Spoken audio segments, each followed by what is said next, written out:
I held the document in my shaking hands, staring at the signature that would change everything. 17 families. Gone. All sold to the same mystery company within 60 days. And I was about to discover this wasn't random meat, was a calculated attack on our entire neighborhood.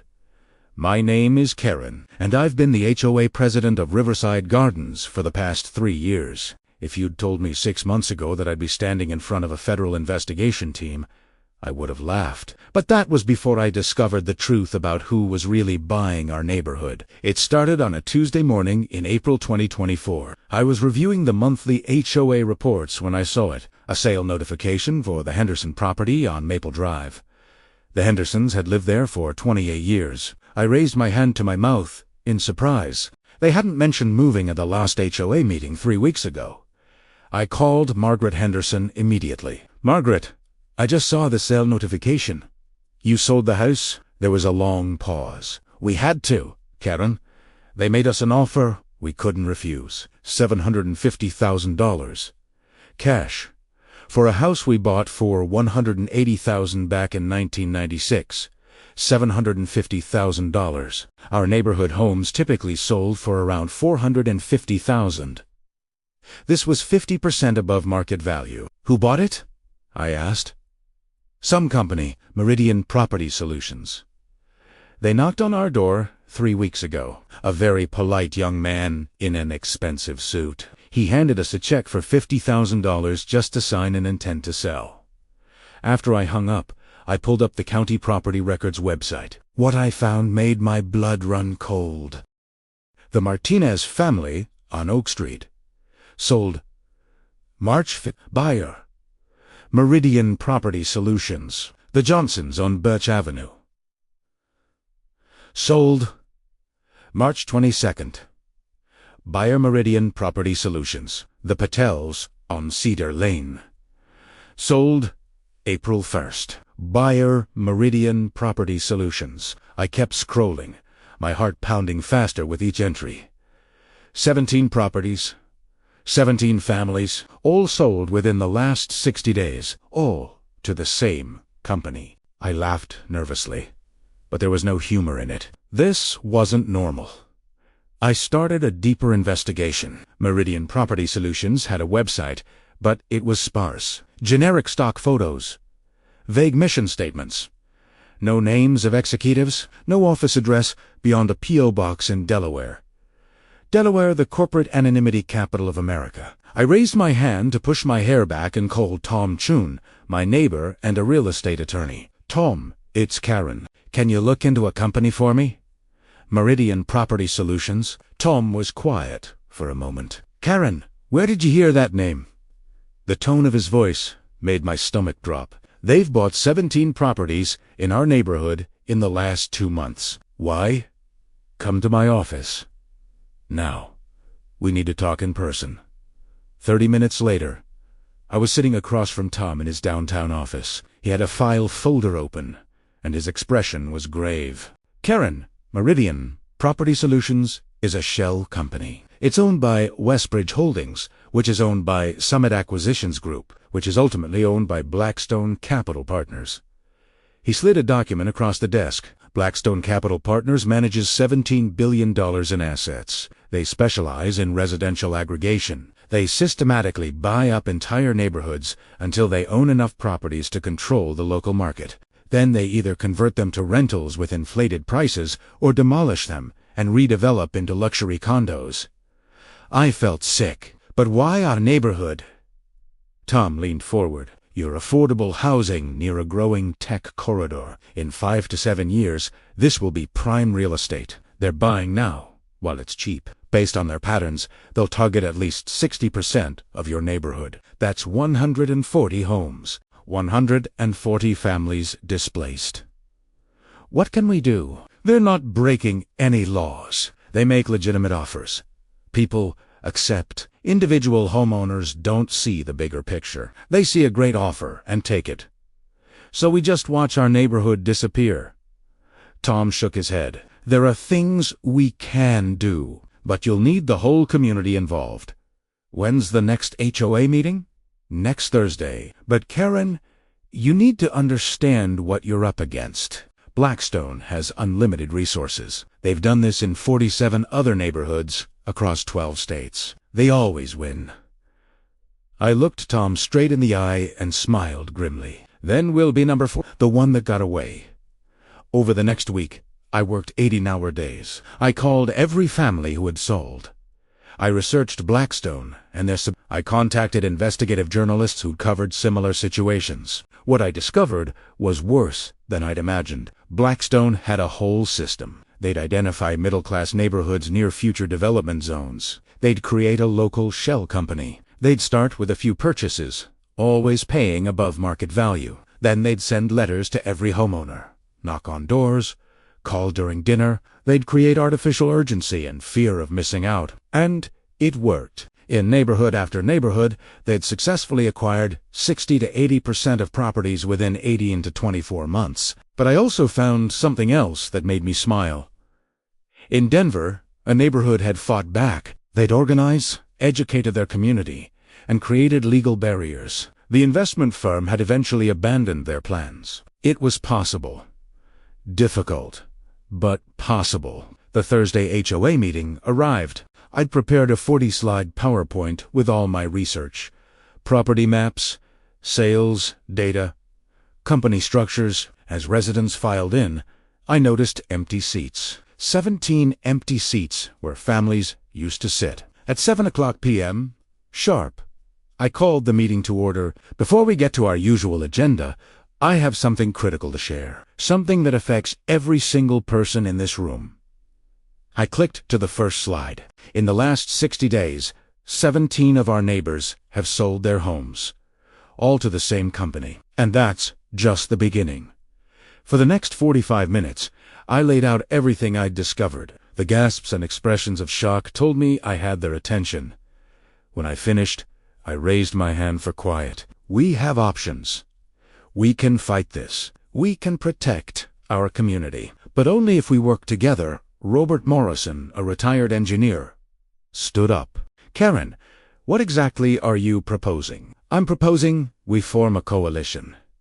We educate every homeowner. We create legal protections through our HOA covenants. We contact City Council about zoning restrictions. We make it harder and more expensive for them to continue than it's worth. The room erupted in debate. Some were supportive.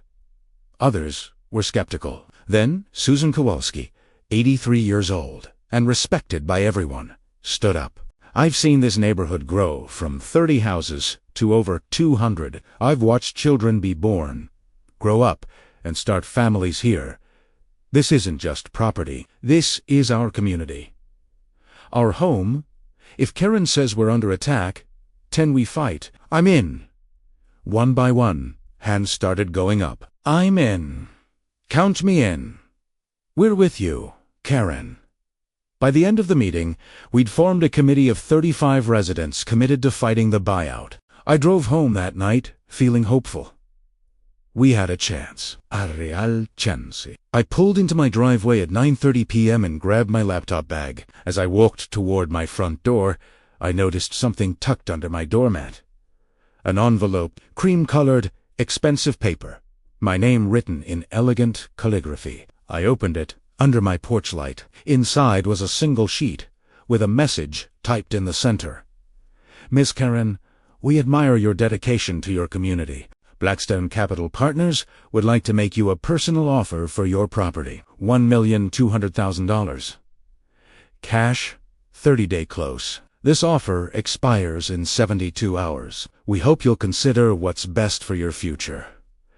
My hands started shaking. $1,200,000. Nearly 3 times what my house was worth. Enough to retire early. Enough to change my life. I looked up and saw a black Mercedes sedan parked across the street. The engine was running. Someone was watching me. As I stared, the car slowly pulled away, disappearing into the night. I stood there on my porch, the letter trembling in my hands, and realized something that made my blood run cold. They hadn't just been buying properties. They'd been watching us, studying us. They knew I was the HOA president. They knew I was organizing resistance.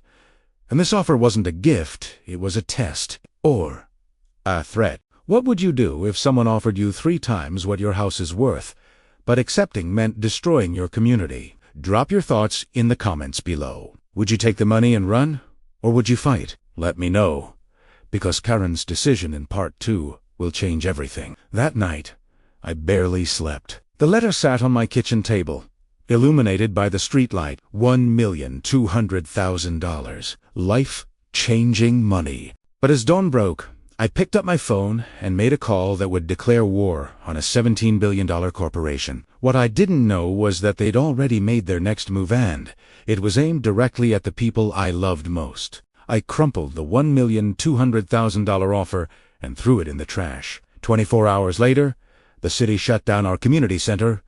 My car insurance was mysteriously canceled, and 3 more families received offers they couldn't refuse. I just declared war on a $17 billion corporation, and they were already making me pay.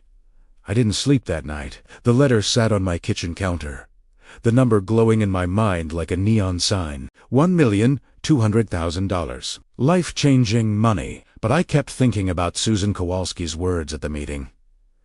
This is our community, our home.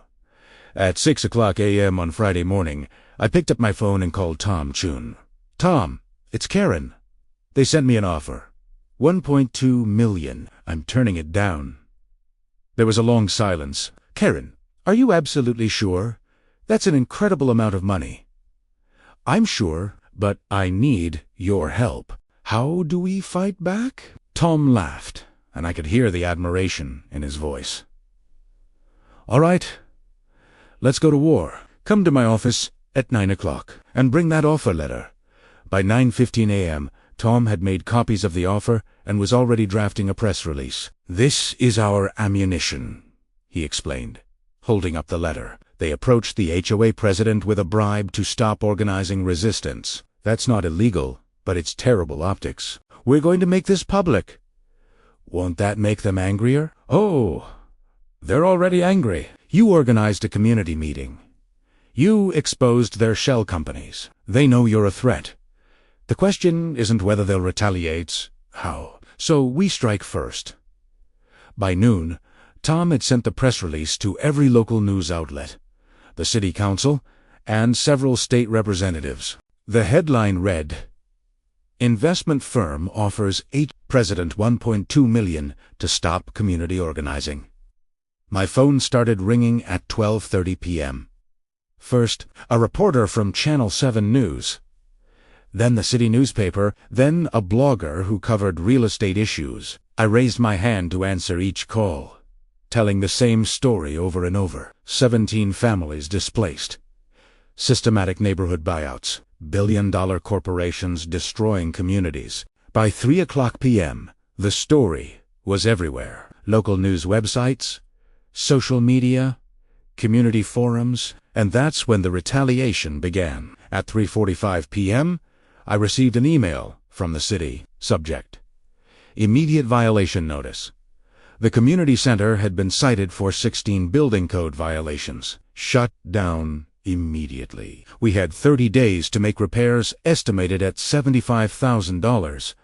I laughed in disbelief. Those violations hadn't existed last month. At 4:15 p.m., my car insurance was canceled for irregularities. 72 hours to find coverage. At 5:00 p.m., my inbox exploded with neighbor messages. Karen, I just received another offer from Meridian. They're now offering $850,000 for my house. That's $300,000 more than it's worth. Karen, a man came to my door today asking questions about you. He said he was doing a background check for a job application. I didn't tell him anything, but it was creepy.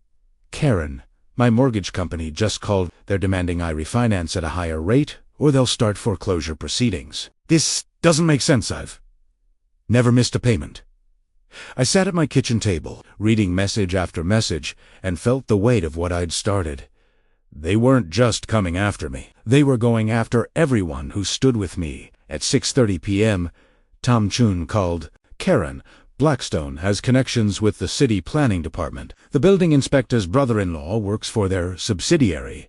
This is coordinated harassment. What do we do? Document everything and fight back harder. That evening, I called an emergency coalition meeting. We couldn't use the community center, so Robert Morrison offered his backyard. At 7:30 p.m., 42 people showed up, 7 more than our original committee. I stood on Robert's deck and looked at the worried faces staring back at me. I know you're all scared. I know some of you have received increased offers today. I know some of you have been harassed. I know this is getting real. I raised my hand, and the crowd quieted. But I want you to understand what's happening. They're testing us. They're trying to divide us. They're betting that when things get hard, we'll take the money and run. My car insurance was canceled today, I continued. Our community center was shut down on bogus violations, and I've received 3 threatening phone calls from blocked numbers. But you know what? That tells me we're winning. If we weren't a threat, they wouldn't be fighting back so hard. Patricia Wu, the single mom and teacher, stood up. Karen, I got an offer today for $795,000. My daughter needs braces. My roof is leaking. That money would change our lives. How can I say no? The crowd murmured in agreement. I can't tell you what to do, I said honestly. This has to be your choice. But I can tell you this.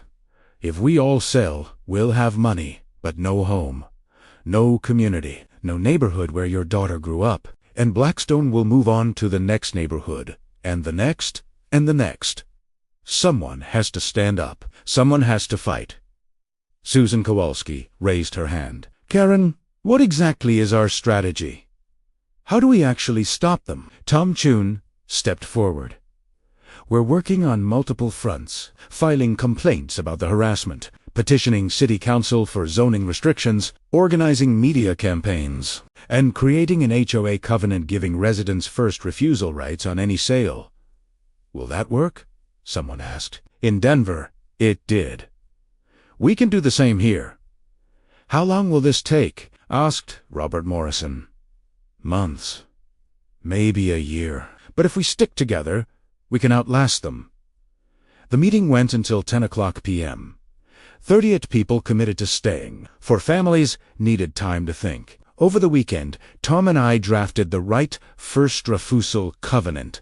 Before any homeowner could sell to an outside company, they had to offer it to current residents at the same price. On Monday morning, we presented it to the HOA board. It passed unanimously. On Monday afternoon, I received a certified letter from a law firm representing Blackstone Capital Partners. The letter informed me that I was being sued for defamation, tortious interference with business relationships, and conspiracy to restrain trade. They were seeking $5 million in damages. I read the letter 3 times, my hands shaking harder each time. $5 million. I didn't have $5 million. I didn't have $500,000. If they won, I would lose everything. I called Tom immediately. They're suing me. $5 million. Tom was quiet. This is a SLAPP suit, strategic lawsuit against public participation. They want to intimidate you. We can fight it. But this will get uglier. How much uglier? They'll subpoena your records, depose your neighbors, make your life hell. The goal is to make you drop the resistance. I looked out my window at the neighborhood I'd lived in for 8 years. I could see the Ramirez kids playing basketball in their driveway. I could see Mrs. Peterson walking her golden retriever. I could see the park where community barbecues happened every summer. I'm not backing down, I said. I knew you'd say that, Tom replied. Then let's get to work. That night, I sat at my kitchen table drafting a response to the lawsuit. My laptop screen glowed in the darkness, and I could hear the neighborhood settling in for the night. Dogs barking, car doors closing, the sounds of home. Then my phone buzzed with a text from an unknown number. Check your front porch. My blood ran cold. I raised my hand to my chest, feeling my heart hammering. I walked slowly to my front door and turned on the porch light. There, arranged in neat rows, were photographs, dozens of Tim pictures of me at the grocery store. Pictures of me at Tom's office. Pictures of me at the community meeting in Robert's backyard. Pictures of me sitting in my kitchen, taken through my window. And underneath them all, a single note written in the same elegant calligraphy as before. Last chance. Karen. $1,500,000. Offer expires in 48 hours. Accept it, or everything you love will disappear. Have you ever been threatened for standing up for what's right? Drop your story in the comments. Karen is facing surveillance, lawsuits, and intimidation from a billion-dollar corporation. Do you think she should take the money or keep fighting? Let me know your thoughts. Below. I stood on my porch, staring at dozens of surveillance photos of myself, and realized with absolute certainty that this was no longer just about property values or neighborhood preservation. This was about power and whether ordinary people could stand against corporations that thought they owned everything. I had 48 hours to make a decision that would determine not just my future, but the future of every family in Riverside Gardens. And as I turned to go inside, I saw something that made my blood freeze. A red laser dot moving slowly across my living room wall. The red laser dot moved across my living room wall, and I dropped to the floor. My phone rang, immediately a blocked number. When I answered, a computerized voice said, 48 hours. Karen, then we take everything. That's when I realized they weren't just trying to buy our neighborhood anymore. They were trying to destroy anyone who stood in their way. I lay on my living room floor, heart pounding, staring at the red laser dancing across my wall. My hands shook as I crawled toward the windows and closed every curtain in the house. Then my phone rang. Blocked number. I raised my hand to answer, my finger trembling over the screen. Hello! A computerized voice, cold and mechanical. 48 hours, Karen. Accept the offer or face the consequences. We know where your sister works. We know where your parents live. We know everything. The line went dead. I sat on my floor in the darkness, trying to control my breathing. This had gone from corporate intimidation to something much darker, much more dangerous. I called Tom Chun. It was 11:30 p.m. Karen, what's wrong? I told him everything. The photographs. The laser. The threats against my family. We're calling the police. This is criminal intimidation. Tom arrived 20 minutes later with Detective Sarah Martinez from the city police. Señora. Karen, show me everything. I showed her the photographs, the threatening note, and played the voicemail. Tom showed documentation of all the harassment. Detective Martinez took notes, her expression growing darker. This is criminal intimidation. The problem is proving who's behind it, but I'm opening an investigation into Blackstone's local operations. She raised her hand for emphasis. You need to decide if you're prepared for what comes next, because it's going to get worse. I'm not backing down, I said. Good. Then let's go to war properly. The next morning, the story went viral. By 8 a.m., CNN was calling. By 9, NBC and ABC wanted interviews. Headline, billion-dollar investment firm accused of intimidating community organizer. Tom called, laughing. Karen, we're viral. Blackstone's stock dropped 2%. This is what we needed. By noon, I was doing a live national news interview. Karen, why risk everything to fight a $17 billion corporation? I looked directly into the camera, because homes aren't just investments. They're where families grow up, where communities form. When corporations buy up entire neighborhoods, they're destroying communities. Someone has to stand up. The interview went viral. I had 15,000 messages of support. Other neighborhoods reached out. Journalists started investigating Blackstone. But more importantly, something shifted in my neighborhood. That evening, Patricia Wuth, single mom who'd been considering selling, knocked on my door. Karen, I saw your interview. You're right. This is bigger than money. I'm staying, and I'm fighting. One by one, neighbors started showing up at my house. The Chun family. The Ramirez family. Kowalskis, even families who had been on the fence. By 7 p.m., I had 47 people in my living room and backyard. Robert Morrison raised his hand. Karen. We established a neighborhood defense fund. We raised $12,000 in 4 hours. And we're just getting started, Susan Kowalski added. I felt tears forming. I won't give up, I promised. Over the next week, everything accelerated. The neighborhood defense fund grew to $38,000. Tom Chun filed a countersuit against Blackstone for harassment and racketeering. Detective Martinez's investigation uncovered connections between Blackstone representatives and 3 city officials who had fast-tracked the building violations. The city council held an emergency meeting to discuss corporate ownership restrictions. 200 residents showed up to testify. The local newspaper published a 3-part investigative series on Blackstone's operations. But Blackstone fought back harder. They increased their offers. $800,000 became $900,000. $900,000 became $1 million. They sent lawyers to HOA meetings to argue that our right of first refusal covenant was illegal. They filed motions to dismiss our countersuit. And they kept buying. 3 more families sold, despite everything. 10 more, then another 3. By the end of the week, 26 families total had sold to Meridian Property Solutions. I was in Tom's office reviewing legal documents when his phone rang. He answered, listened for a moment, then his face went pale. Karen, we have a problem. City Council just rejected our zoning restriction proposal. 5 votes against, 4 votes for. How? We had the votes last week. Blackstone's lobbyists got to them. They threatened to pull a major commercial development project worth $200 million if the council passed restrictions on corporate property ownership. I laughed bitterly. So they're buying the city council too? Essentially, yes. I raised my hand to my forehead, feeling defeat creeping in for the first time.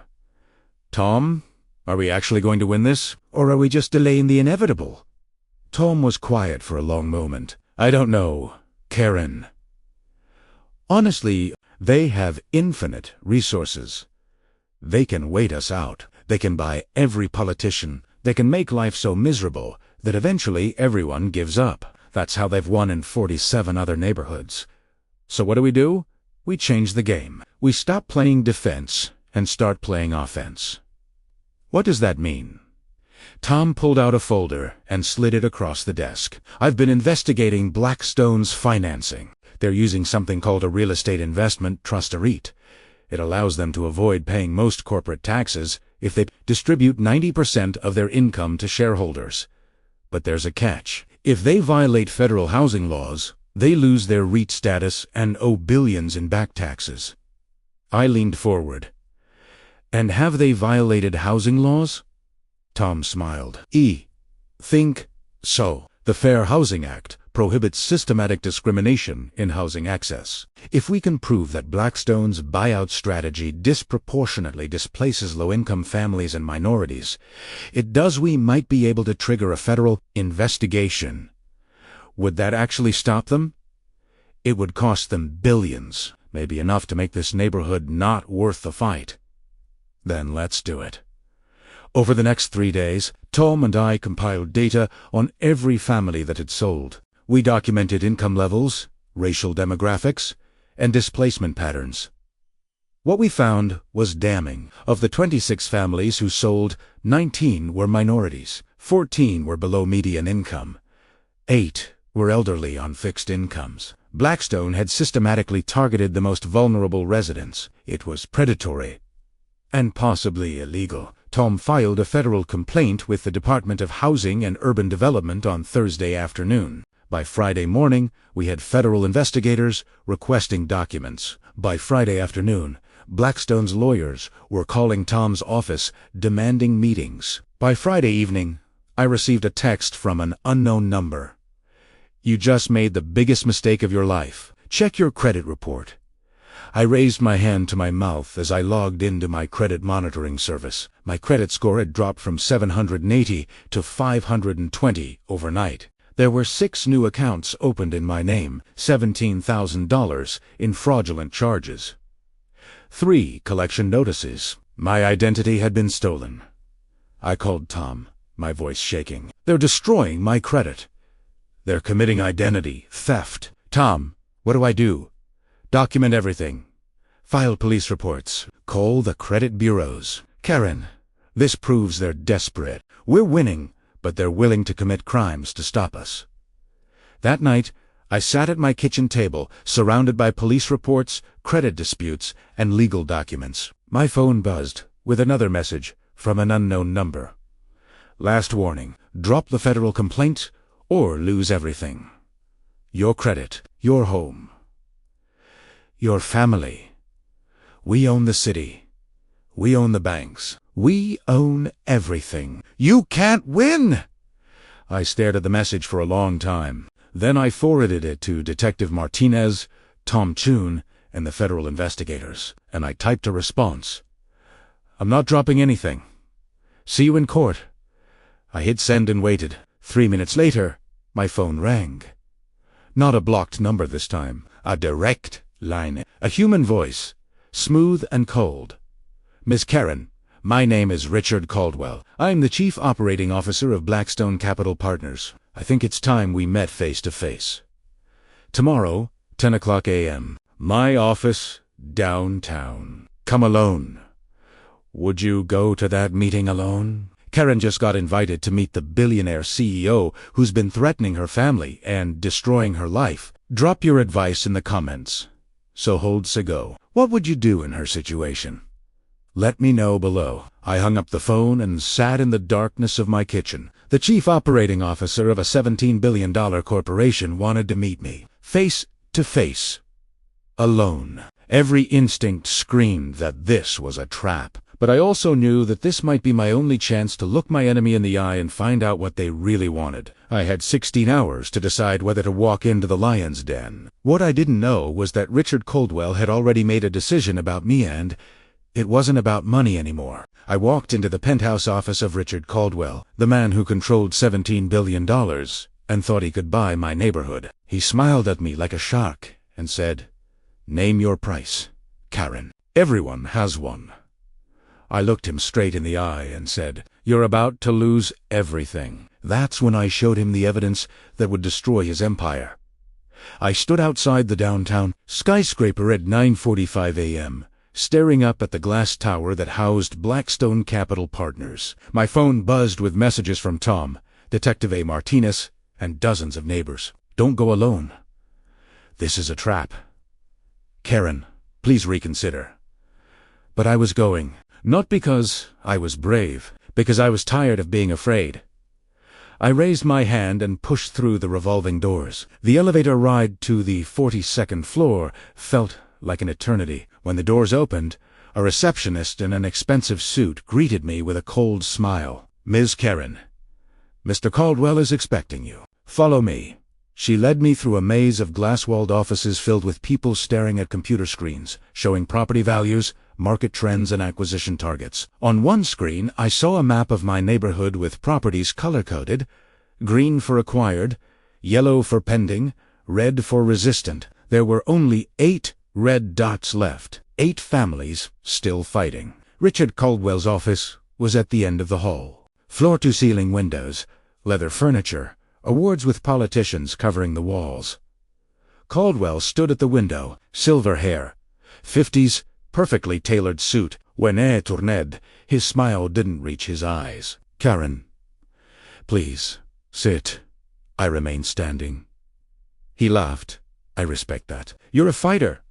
He picked up a tablet showing financial projections and development plans. "Your neighborhood will be worth 3 times its value within 5 years. New tech campus, light rail expansion. This will be prime real estate. So you're destroying our community for profit. We're providing opportunity. We paid above market value. You targeted vulnerable families, minorities, elderly, predatory tactics." Caldwell's smile faded. "Serious accusations. Do you have proof?" "The federal investigation does. HUD is reviewing 17 months of your patterns.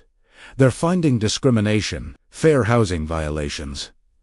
His jaw tightened. "That complaint Won't go anywhere. They subpoenaed your records yesterday. Found emails from your team targeting minorities and elderly residents with psychological pressure. I showed him a forwarded email from investigators. His face went pale. Where did you get that? You're not the only one with connections, Mr. Caldwell. Turns out federal investigators don't appreciate corporations committing housing discrimination. He set down the tablet and stared at me for a long moment. What do you want, Karen? $2 million. Cash. Today. Drop the complaint. Everyone except the community you're destroying. Communities change. Those families got wealthy. You manipulated them, threatened them. Identity theft. False violations, laser pointers. Surveillance. I have no idea. I have recordings. I pulled out a burner phone. Detective Martinez helped me document everything. Cars that followed me. Threatening calls. All recorded. I pressed play. A voice from his company discussing pressure tactics and making the HOA president's life difficult. Caldwell's face went red. Illegal recording. Inadmissible. But very admissible, in public opinion. CNN would love this. Billion-dollar corporation caught threatening organizer. Your stock drops 10%. You're bluffing. I showed him an email draft to 5 major outlets with recordings attached. My finger is on send. Give me a reason not to press it. Caldwell sat down heavily. What do you want? Stop all acquisition in Riverside Gardens. Sell back properties to original owners at original prices. Signed agreement that Blackstone never targets us again. He laughed bitterly. 26 properties. Millions in losses. Or billions in federal investigations and criminal charges. $200 million project. Or do the right thing. For once, Caldwell picked up his phone. Jennifer, get legal up here now. 45 minutes later, I had a signed agreement. Blackstone would cease operations, offer buybacks, pay $7. It wasn't perfect, but it was victory. I called Tom from the elevator. I got it. The agreement. It's over. Tom laughed, actually laughed with joy. Karen, you just beat a $17 billion corporation. Do you understand how impossible that is? It wasn't just me. It was all of us. That evening, I called an emergency community meeting. This time, we met at the repaired community center. Blackstone had sent a construction crew that afternoon to begin repairs. 112 people showed up. The 8 families who'd held out. Families who'd sold and regretted it. Families who'd been too scared to fight but were grateful someone did. I stood at the front of the room and raised my hand for silence. We won. The room erupted in cheers, applause, and tears. 26 families will have the option to buy back their homes. Our neighborhood stays intact. And Blackstone Capital Partners has agreed to never target Riverside Gardens again.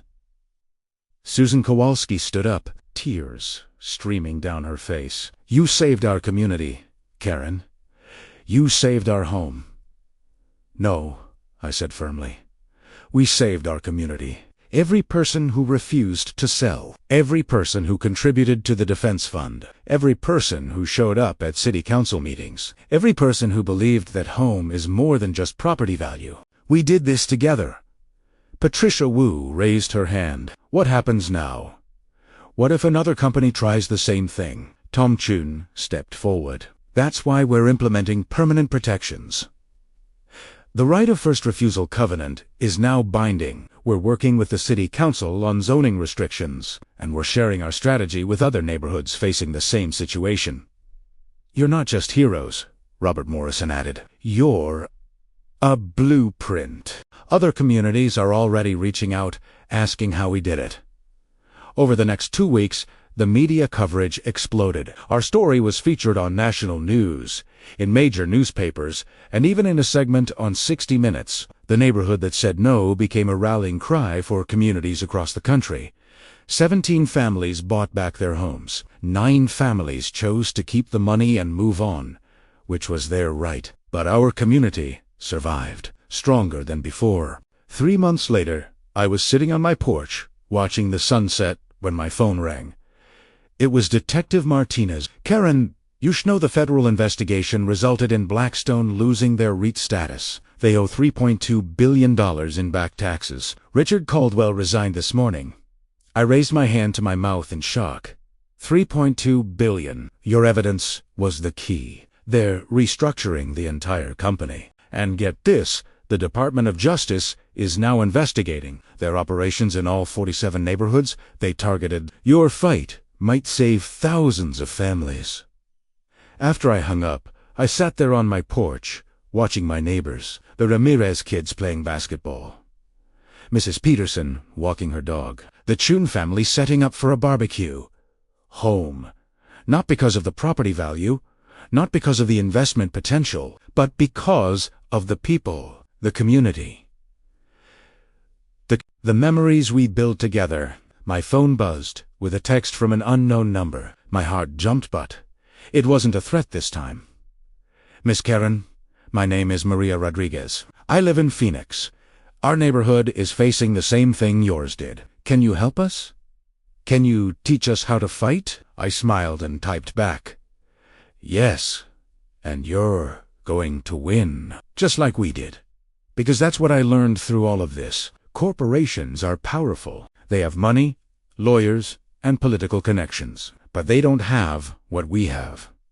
Community, determination, and the absolute refusal to let someone take away what we built together. I looked at the sunset, painting the sky orange and gold over Riverside Gardens, our neighborhood, our home, our victory, and I knew that this was just the beginning. Somewhere out there, another Karen was getting ready to fight, and now she had a blueprint for how to win. We did it. Karen and her community saved Riverside Gardens from a billion-dollar land grab. But this story is happening in real neighborhoods right now. Have you seen corporate buyouts in your area? Do you know someone fighting to save their community? Share your story in the comments. And remember, when ordinary people stand together, even billion-dollar corporations can't win. Thanks for following Karen's journey. Hit that subscribe button if you want more true stories of people fighting back against corruption and winning. 6 months after the victory, I received a package. No return address. Inside was a newspaper clipping about a neighborhood in Portland that had successfully fought off a corporate buyout using our strategy. Attached was a handwritten note. "Thank you for showing us it was possible." The neighborhood that said no. Portland. I pinned it to my wall next to the signed agreement from Blackstone Capital Partners. It wasn't just a trophy. It was proof that ordinary people, when they stand together, can change the world, one neighborhood at a time.